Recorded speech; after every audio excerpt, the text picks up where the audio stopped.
Let's discuss the questions and answers. Mention any two constitutional provision that makes a India a secular state. जैसा कि हमने पहले भी कहा था, secular state means there is no particular religion in the eye of the constitution of the India. Constitution of India यानी India की constitution में, इंडिया के संविधान में कोई भी उसका पर्टिकुलर रिलीजन नहीं है, सारे रिलीजन इंडिया में एक समान है। इसीलिए बेसिकली आप देखेंगे कि एक फंडामेंटल राइट हमें प्रोवाइड किया गया है फ्रीडम ऑफ रिलीजन में, जो क्लियरली ये कहता है कि सबके पास में ये अधिकार है कि वो किसी भी रिलीजन को परस्यू कर सकते हैं, उसको प्रोपोगेट कर सकते हैं, इवन उसको एज अ पर्टिकुलर प्रमोशन के लिए या प्रोफेशन में भी अपने आप को अडॉप्ट कर सकते हैं। Even you can adopt any kind of religion, whether it is a Hindu, Muslim, Sikh और क्रिश्चियनिटी। और दूसरा पॉइंट ये कहता है कि प्रोहिबिशन ऑफ द डिस्क्रिमिनेशन, यानी किसी भी एस्पेक्ट में रिलीजन के बेसिस पे कोई भी डिस्क्रिमिनेशन नहीं किया जाएगा। It's just a right to equality. आप यहाँ पर ये देखेंगे कि ये हमारे राइट टू इक्वालिटी को डील करता है। यानी there are two constitutional provision. Constitutional provision means कि यहाँ पर कॉन्स्टिट्यूशन ने कौन से प्रोविज़न बनाए हैं। पहला अगेन वापस से वही है कि हमारे पास में right to freedom of religion है, यानी हम कोई भी धर्म को अपना सकते हैं, उसको प्रोपोगेट कर सकते हैं, प्रमोट कर सकते हैं, और साथ ही साथ में हम रिलीजन के बेसिस पे कोई भी डिस्क्रिमिनेशन नहीं करेंगे ताकि हमारा इक्वालिटी भी उतना ही डील हो सके। Next question, state how caste inequalities are still continuing in India. India में अभी तक कास्ट जो है वो कैसे इनइक्वालिटीज़ को डील कर रही है। You can find out people use their caste name as their last name. So definitely अगर हम बात करें तो ये पहला ही पॉइंट अपने आप में ये कहता है कि बहुत सारे लोग जो हैं अपने नाम के आगे अपने पर्टिकुलर कास्ट को यूज़ करते हैं ताकि वो अपने आप को ये दिखा सके कि वो पर्टिकुलर कास्ट से बिलोंग करते हैं। दूसरा ये कहता है intercaste marriages are less common in rural India. जब भी हम इंडिया की बात करते हैं, people don't accept the please repeat, people don't accept the marriages of the intercaste marriages. They prefer to marry their children in a same particular caste so that उनका communitism जो है, या आप ये कह सकते हैं कि उनका particular religion जो है वो maintain रहे। Even the provisions of the reservation has to lead a divide the Indian society into OBC, SC, ST and apart from the unreserved one. So there is a criteria of the reservation.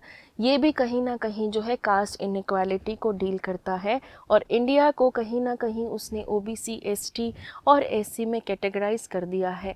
So you can find out कि these common point shows how the caste inequalities are still continuing in India. Come to the next question, mention different aspect of life in which women are discriminated or disadvantages in India। ये question ये पूछ रहा है यहाँ पर कि women's का किस तरीके से डिस्क्रिमिनेशन उन्होंने फेस किया और इंडिया में उनके क्या क्या डिसएडवांटेजेस रहे हैं। You can find out there are so many ways. First of all itself says there is a literacy rate. You can find out the differences between the literacy rates of a men and a women. You will find out only 65% of the women's are educated, although 82.4% is of male. This shows a discrimination, and you can find out कि आज से नहीं, independence से ही इस ratio के बीच में अभी तक जो है डिफरेंसेस आपको देखने को मिलेंगे। हायर एजुकेशन की हम बात करें, जब भी हम कंपेयर करते हैं तो आपको ये भी पता होगा कि जनरली लड़कियों को नहीं पढ़ाया जाता है कंपैरिजनली बॉयज़ की। अगर हम कंपैरेटिवली बात करें, family and society don't accept a girl child should learn, और you can say a girl should educate, and you can say a girl can complete her studies in her own way. So ये भी कहीं ना कहीं जो है fraction create करता है। यहाँ पर हम देखते हैं डेफिनेटली कि parents generally do not wish to spend resources on girls education. हमने ये प्रैक्टिकल लाइफ में भी ऑब्जर्व किया होगा कि लड़कियों को कंपैरेटिवली कम पढ़ाया जाता है लड़कों के, इसीलिए कहीं ना कहीं उनके बीच में भी वुमेन्स को डिफरेंसेस देखने को मिलेंगे। आप जब भी बात करते हैं हाई पेड जॉब्स की, क्योंकि वुमेन्स को कई बार weaker section of the society consider किया जाता है, इसीलिए उनको उतने बड़े पद या डेजिग्नेशन जो है नहीं प्रोवाइड किए जाते हैं, और उनके काम की जो है इतनी वैल्यू नहीं मान के कई बार उनको उतनी अच्छी सैलरी भी प्रोवाइड नहीं नहीं की जाती हैं, कहीं ना कहीं यही भी विमेन को जो है डिस्क्रिमिनेशन फेस करना पड़ता है।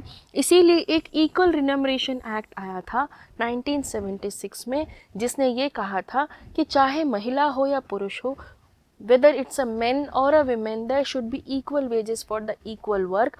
और इसी ने कहीं ना कहीं women को जो है इस डिस्क्रिमिनेशन से डील करने के लिए कहीं ना कहीं उनके जो मूवमेंट्स है, स्ट्रगल को कहीं ना कहीं रेस किया था, ताकि ये कॉन्फ्लिक्ट्स जो है बिटवीन टू जेंडर्स कहीं ना कहीं जो है रिजॉल्व हो जाए।